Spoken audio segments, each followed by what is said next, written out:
아멘. 이 시간 성도의 교제 나누길 원합니다. 옆에 계신 우리 성도님들 바라보시면서 함께 예배함이 기쁨입니다. 이렇게 인사했으면 좋겠습니다. 함께 예배함이 기쁨입니다. 네.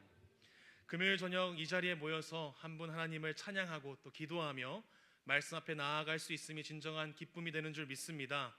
오늘도 우리에게 주시는 그 하나님의 말씀의 앞에, 그 말씀의 거울 앞에 우리를 비춰보며 그 기도의 자리 가운데 말씀으로 살아감을 결단하며 나아갈 수 있는 이 밤 되길 소망합니다. 성도 여러분, 혹시 티처스라는 프로그램을 아시나요? 전국에 공부에 대한 수많은 고민이 있는 학생들이 이 프로그램에 사연을 보내서 선정을 하게 되고요. 그거면 이제 거기 안에서 너무나도 유명했던 입시 1타 강사들과 유튜브에서 입시를 전문으로 운영하고 있는 그 유튜버가 그들의 현실과 또 공부 컨설팅 그리고 진학 상담까지 해주는 내용이 이 프로그램 안에 담겨 있습니다. 제가 이 프로그램을 보게 되면서 지금 우리 아이들이 겪었던 현실들과 제가 겪었던 현실과는 정말 차원이 다른 상황과 그 현실을 마주하며 살아가고 있구나라는 것을 깨닫게 되었습니다. 지금을 살아가는 학생들은 더 이상 기준에 맞춰 살아가는 삶을 살아가지 않습니다. 이제는 기준에 맞추는 것은 어느 순간 당연하게 여겨지고 수많은 기준과 평가 속에서 남다름을 드러내야 하는 아이들이 된 것이죠. 그런데 이는 비단 아이들만의 이야기는 아닌 것 같습니다. 이 세상에는 수많은 좋은 남편들이 있고 또 그들이 방송에 나오는 순간 지금을 살아가는 이 시대의 남편들은 이미 높아진 그 기준에 충족되는 남편이 되기 위해서 지금도 수많은 설거지탑을 이겨내야 합니다. 또한 이 시대를 살아가는 수많은 어머니들도 SNS에 등장하는 수많은 슈퍼맘들에 의해서 높아진 기준에 좋은 아내로 또 좋은 엄마로 또 그리고 사회 안에서도 자신의 역할을 감당해야 하는 것이죠. 성도 여러분, 어떠십니까? 수많은 기준 속에서 어떠한 삶을 살아가고 계신가요? 수많은 기준과 능력을 요구받으며 살아가다 보면 또 어떻게든 다 해내는 우리들의 모습을 발견하곤 합니다. 저의 눈에 불쌍해 보이는 중학생들은 바라보고 있으면 묵묵하게 자신의 길을 힘들어도 다 걸어나가고 있으며 또 가족 안에서도 또 잘 살아가고 있는 모습을 보입니다. 우리도 마찬가지이죠. 우리도 가족 안에서 또 직장 안에서 내가 속한 공동체 속에서도 마찬가지의 모습을 가지고 살아갑니다. 인내와 끈기로 이뤄낸 우리들의 발자취를 돌아보게 되고 그 일들을 해낸 자신을 바라보면서 성취감을 느끼게 되고 또 해낸 자신에 대한 자부심을 느끼게 되는 것이죠. 자부심을 가지는 것은 분명히 우리를 지탱하는 힘이 되는 것 같습니다. 힘들었던 과정을 이겨냈다는 뿌듯함, 그리고 내가 해냈다는 성취감은 또 다른 도전에 시작할 수 있는 에너지가 되기도 하는 것이죠. 그런데 때로는 이 자부심이 보이지 않는 우리의 새로운 기준이 되기도 합니다. 나는 이렇게 해냈는데 다른 사람들도 이 정도는 해야 되지 않을까? 누군가를 평가하는 잣대로 바뀌어버리게 되는 것이죠. 더 나아가 그 기준은 자신을 향한 또 다른 요구로 다가올 때가 있습니다. 내가 여기까지 해냈으니까 더 잘해야 된다. 이러한 자부심이 새로운 무거운 우리의 짐으로 변하게 될 때 세상은 자유와 평등을 말하고 있지만 여전히 눈에 보이지 않는 기준과 평가 속에서 살아가며 또 눈에 보이지 않는 기준과 평가의 기준을 가지고 살아가고 있음을 보게 되는 것이죠. 그리고 이러한 기준이 우리의 삶 속에서 스스로 만들어낸 율법이 되곤 합니다. 이러한 모습은 우리의 신앙생활 속에서도 동일하게 나타나죠. 복음으로 구원받아 성도로 살아가면서 여전히 나를 향해서 또 다른 이들을 향해 나이가 가지고 있는 그 신앙의 자부심이 나의 또 다른 기준이 될 때가 있습니다. 그리고 이러한 기준과 자부심이 눈에 보이지 않는 나만의 기준과 평가가 되어서 성도라면 마땅히 해야 하는 율법을 세워나가게 되는 것이죠. 예수님 시대의 그 바리새인들이 그러했던 것처럼 수많은 거짓 교사들이 복음에 할례와 율법을 더해갔던 것처럼 어느새 우리가 가지고 있는 그 기준과 평가들은 바리새인들이 하나님의 말씀을 오해하며 세운 수많은 율법과 같아져 갈 때가 있는 것이죠. 바리새인들은 하나님이 주신 약속과 그 말씀을 자신의 생각과 해석을 담아서 율법을 만들어냈습니다. 또한 우리들도 어느 순간 우리의 삶 속에서 우리의 자부심과 우리가 가지고 있는 기준과 평가의 도구로 우리의 신앙의 기준을 만들고 그 기준이 율법처럼 작용될 때가 있는 것이죠. 오늘 말씀에 등장하는 갈라디아 교회가 겪었던 현실도 우리와 마찬가지였습니다. 그들의 삶 속에서도 수많은 기준과 평가의 잣대가 있었을 것이고 이는 복음 안에서 한 공동체가 된 교회 안에서 신앙생활 안에서 동일하게 작용됐던 것이죠. 그리고 그들 안에서는 이 율법과 복음에 대한 질문이 생겨났습니다. 복음으로 인해 율법에서 해방되었다는 것은 율법을 지킬 의무가 사라진 것인가? 정말 복음을 믿는 믿음만으로 구원받는 것이 가능한 것인가? 이러한 질문 속에서 그들은 혼란에 빠졌다는 것이 당연할지도 모르겠습니다. 바울이 전했던 복음은 율법과 행위가 무의미하다고 말했지만 여전히 그들의 삶은 수많은 율법을 만들어내고 있었고 그들의 삶 속에서 실제적인 질문들이 되었기 때문인 것이죠. 가정에서 성도의 삶은 어떠해야 하는가? 돈은 어떻게 사용해야 하는가? 직장에서 문화와 또 그 일을 하기 위해서 어쩔 수 없이 해야 하는 행동들 사이에서 성도로서 어디까지 받아들여야 하는가? 우리는 이러한 질문들은 지금을 살아가는 우리에게도 동일하게 작용되고 있습니다. 알게 모르게 삶과 신앙 속에서 세우는 율법들은 결국 사람으로서 성도로서 살아가는 삶의 고민이기 때문인 것이죠. 결국 이러한 질문과 고민들은 우리가 한 문장으로 정리할 수 있을 것 같습니다. 하나님이 말씀하신 율법들은 예수를 믿는 믿음으로 구원받은 성도인 나에게 어떠한 관계와 의미가 있는가? 오늘 이 질문 앞에서 바울은 율법과 복음의 관계를 바로 세우길 원합니다. 오늘 말씀을 통해서 우리가 함께 이 말씀을 바라볼 때 우리의 삶 속에 세운 스스로의 율법들을 내려놓고 복음의 진리를 온전히 붙잡는 밤 되길 소망합니다. 이 시간 하나님의 뜻 위에 믿음의 반석을 다시 세울 수 있는 시간이 될 수 있게 진심으로 기도합니다. 바울은 이 모든 이야기를 시작하기 이전에 먼저 율법이 무엇인지 소개하고 있습니다. 우리 함께 갈라디아서 3장 15절의 말씀 함께 읽도록 하겠습니다. 시작. 형제들아 내가 사람의 예대로 말하노니 사람의 언약이라도 정한 후에는 아무도 폐하거나 더하거나 하지 못하느니라. 아멘. 바울은 먼저 한 가지의 예를 들면서 이야기를 시작합니다. 사람 안에 맺은 언약 속에서도 한번 정해지면 그 약속과 언약을 함부로 바꾸거나 수정할 수 없다는 사실을 말하면서 하나님께서 아브라함을 통해서 구원을 약속하신 일이 430년이 지난 뒤에 맺어진 그 율법을 통해서 폐기될 수 없음을 이야기하고 있는 것이죠. 그리고 그 약속이 무엇인가 16절의 말씀을 통해서 확증하는데요. 먼저 이 말씀을 바로 이해하기 위해서 우리 창세기 12장 7절의 말씀 함께 읽도록 하겠습니다. 시작. 여호와께서 아브라함에게 나타나 이르시되 내가 이 땅을 내 자손에게 주리라 하신지라. 자기에게 나타나신 여호와께 그가 그곳에서 제단을 쌓고. 아멘. 바울은 지금 이 말씀을 이렇게 해석합니다. 16절의 말씀 제가 읽어드립니다. 이 약속들은 아브라함과 그 자손에게 하신 말씀인 것인데 여럿을 가리켜 그 자손들이라 하지 아니하시고 오직 한 사람을 가리켜 내 자손이라 하셨으니 곧 그리스도라.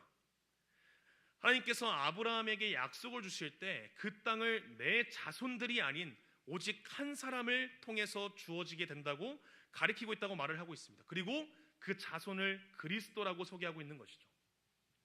바울은 창세기에서부터 하나님께서 예수 그리스도를 통해서 성취되는 약속을 아브라함에게 이미 주셨다고 말을 하고 있습니다.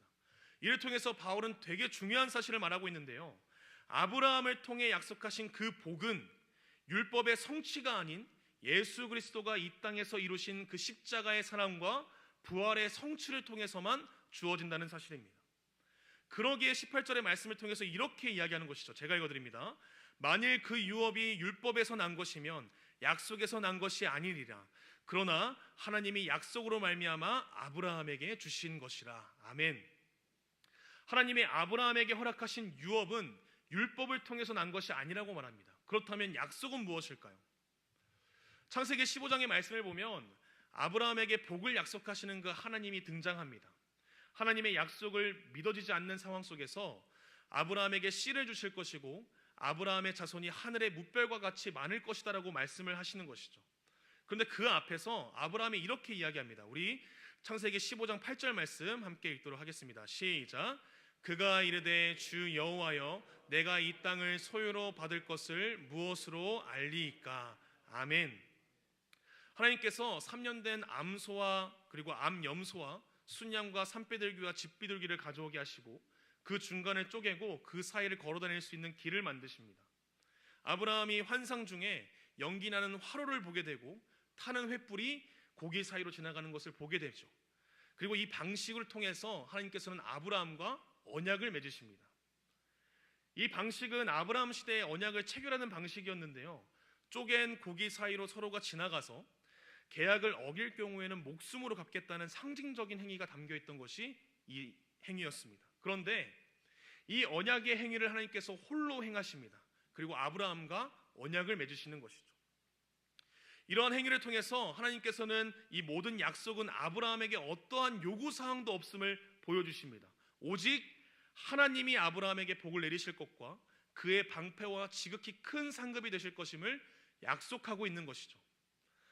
바울은 이러한 아브라함과 맺으신 그 하나님과의 언약을 보여주면서 이를 통해서 하나님의 약속에는 그 어떠한 율법의 요구도 없으며 율법에 대한 순종이 약속에 미치는 영향이 없다고 보여주고 있는 것이죠. 이 당시 유대인들과 거짓 교사들은 모세를 통해 맺으신 그 언약과 율법을 최고로 여겼습니다. 율법만이 하나님이 주시는 생명의 길로 여겼던 것이죠. 그런 그들에게 유대인이란 신분은 하나님께 선택받은 민족을 뜻하는 것이었고, 이 율법의 행위는 그들이 이방인들과 신분적인 차이가 있음을 보증하는 일이었던 것입니다. 그리고 이러한 그들의 논리는 거짓 교사들을 통해서 복음을 믿고 예수 그리스도의 몸된 갈라디아 교인들을 다시 이방인으로 만드는 일이었고, 복을 받기 위해서 율법의 행위가 필요함을 이야기하는 내용이었던 것이죠. 이러한 위협과 공격은 지금을 살아가는 우리들에게도 동일하게 있습니다. 삶 속에서 수많은 율법을 세우게 되고 하나님의 무조건적인 약속과 그 약속의 성취를 위하여 순종하신 예수 그리스도의 십자가와 그 사랑을 잊게 합니다. 그 사랑과 은혜에서 시선을 돌려 육체적인 자랑과 자만심에, 자부심에 머무르게 하는 것이죠. 이러한 일이 우리에게 위협이 되는 이유가 무엇입니까? 아브라함에게 두려워하지 말라 말씀하시고 우리의 방패요 큰 상급이신 그 하나님이 아닌 구약의 모든 역사 속에서 이미 실패한 이스라엘의 모습을 따라가는 일이기 때문인 것이죠. 그리고 이러한 자부심은 앞서 이야기한 것처럼 우리에게 기준을 만들고, 그 기준은 또 다른 율법이 되어 끊임없이 높아지는 기준에 맞추기 위해서 쉼없이 쳇바퀴를 돌리게 하고, 그 결과 자신의 의로움을 의지하거나 높아진 기준에 다가서지 못하는 자신을 향한 불안감과 절망에 빠지게 하는 것입니다. 이러한 유혹에 빠지지 않기 위해서 바울은 율법의 역할이 무엇인지를 이제 밝히기 원하는데요. 우리 함께 갈라디아서 3장 19절의 말씀 함께 읽도록 하겠습니다. 시작. 그런즉 율법은 무엇이냐? 범법함으로 더해진 것이라. 천사들을 통하여 한 중보자의 손으로 베푸신 것인데 약속하신 자손이 오시기까지 있을 것이라. 아멘. 바울은 율법이 있는 이유에 대해서 약속하신 예수님께서 오시기까지 그 죄를 증가시키기 위해서 주어졌다고 말을 합니다. 율법은 유대인들에게 특권의식을 주기 위해서가 아니라, 거짓 교사들이 말하는 것처럼 구원의 확신을 주기 위해서도 아니라고 말하고 있는 것이죠. 오직 율법은 죄가 죄됨을 알려주는 역할이라는 것입니다. 모세라는 중보자를 통해서 주어진 이 하나님의 율법은 하나님과 백성 두 당사자가 각자의 의무를 다해야 했던 법이었습니다. 이스라엘이 하나님께서 주신 그 율법을 지켜 행함으로 하나님께서 이스라엘을 백성으로 삼아주시고 그들과 함께 있겠다고 약속하신 것이죠. 그러나 이스라엘은 이 율법 아래에서 스스로 의로워질 수 있는 능력이 없었습니다. 오히려 율법 아래에서 이스라엘은 죄악에 지배당하는 삶을 살아갔던 것이죠. 율법은 오히려 이스라엘의 무력함을 보여주었고 율법이 죄를 억제할 수 없음을 보여주었던 것입니다. 그러나 바울은 이 율법이 하나님의 약속에 반대되는 것은 아니라고 말합니다. 그렇다면 이 율법의 목적은 무엇일까요? 우리 함께 갈라디아서 3장 22절의 말씀 함께 읽도록 하겠습니다. 시작.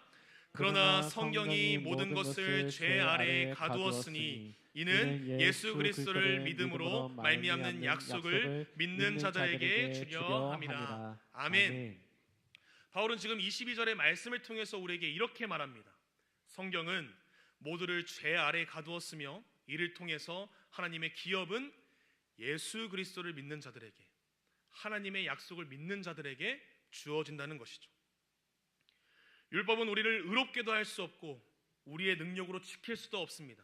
그러나 율법은 이러한 절망적인 상황을 통해서 우리를 좌절과 죄의 늪에 빠지게 하는 것이 아니라 죄의 늪에 빠진 우리를 건질 소망으로 이끄신다는 것이죠. 바울은 지금 오늘 말씀을 통해서 율법의 한계를 분명히 말하고 있습니다.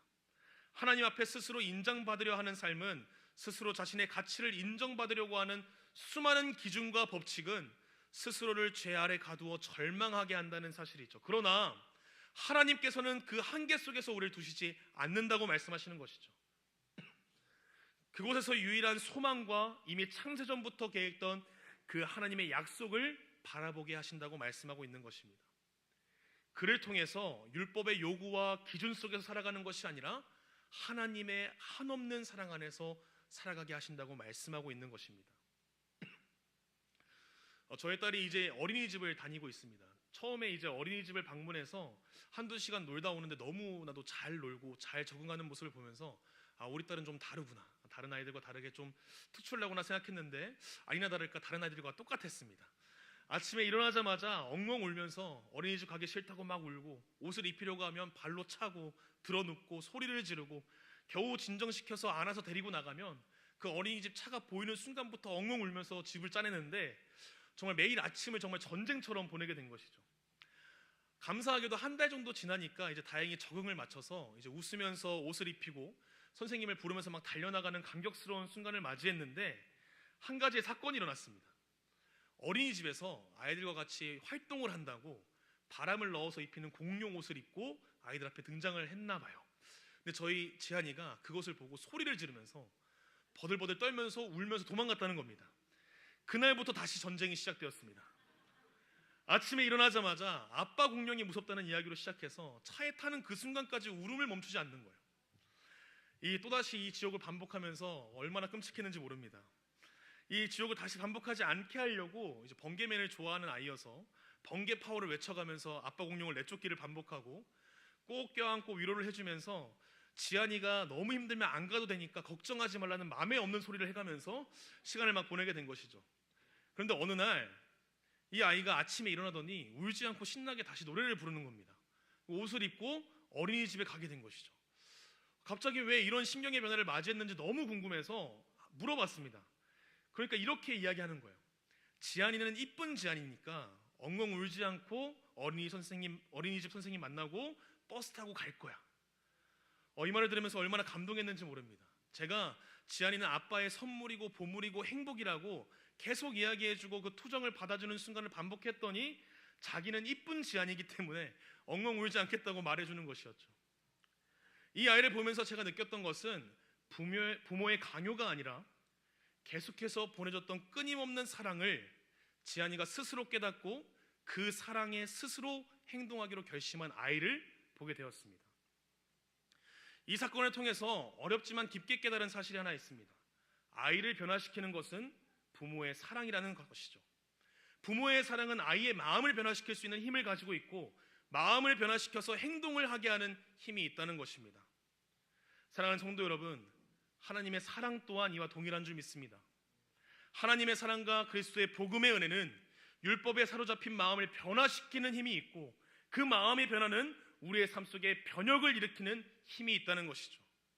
바울을 통해 알게 되는 율법의 진정한 목적은 우리의 죄와 해결할 수 없는 우리들의 모습을 통하여서 한없이 사랑하시는 그 하나님의 사랑과 예수 그리스도의 순종을 바라보게 한다는 사실입니다. 그리고 그 사랑과 순종은 우리의 마음과 우리의 삶을 변혁시킨다는 것이죠. 이제 말씀을 정리하고자 합니다. 바울은 오늘 말씀을 통하여서 율법과 약속의 차이를 분명하게 보여줍니다. 율법은 우리의 연약함과 죄를 드러내며 우리의 한계를 인정하는 도구였습니다. 그러나 하나님께서는 이 율법을 통하여서 우리를 좌절 속에 그저 내버려 두시는 것이 아니라 율법이 있기 전에 430년 전에 이미 아브라함을 통해 주신 그 약속을 통해, 아니 창세전부터 계획하신 그 구원의 약속을 통해 그럼에도 불구하고 죄 가운데 빠지는 우리를 향해 펼치시는 그분의 사랑과 순종을 바라보게 하신다는 것이죠. 율법은 우리를 구원할 수 없지만 약속으로 우리를 인도할 수 있으며, 그 약속은 우리를 구원으로 인도한다는 것입니다. 그리고 그 사랑은 우리의 마음을 변혁시키는 능력이 있는 줄 믿습니다. 이 시간 우리가 스스로 만들어낸 율법과 기준 속에 눌린 마음이 있다면 하나님의 율법 앞에 바짝 엎드릴 수 있는 시간이 되길 진심으로 소망합니다. 우리의 연약함과 부족함과 무능력함을 고백할 수 있는 이 밤 되길 바랍니다. 하나님은 그 율법을 통하여 지키지 못하는 우리의 무능력을 사용하셔서 우리를 그리스도께로 나아가게 하며 사랑 안에서 삶의 참된 변화를 우리의 삶 가운데 이루실 것이기 때문입니다. 이 시간 우리의 삶 가운데 이러한 사랑의 번역이 있었는가를 돌아볼 수 있기 원합니다. 만약 우리에게 그러한 변화가 없었다면 이 시간 주님 앞에 기도하고 간구하며 나아갈 수 있는 이 밤 되기 원합니다. 다시 한번 하나님의 율법 앞에 엎드려 하나님의 사랑을 바라보게 하옵소서. 무능력하고 무가치한 나의 삶 가운데 임하신 그 하나님의 놀라운 사랑을 바라보게 하옵소서. 이 시간 우리가 이렇게 기도하며 나아갈 때 하나님께서 우리에게 참된 변화와 소망을 허락하실 줄을 믿습니다.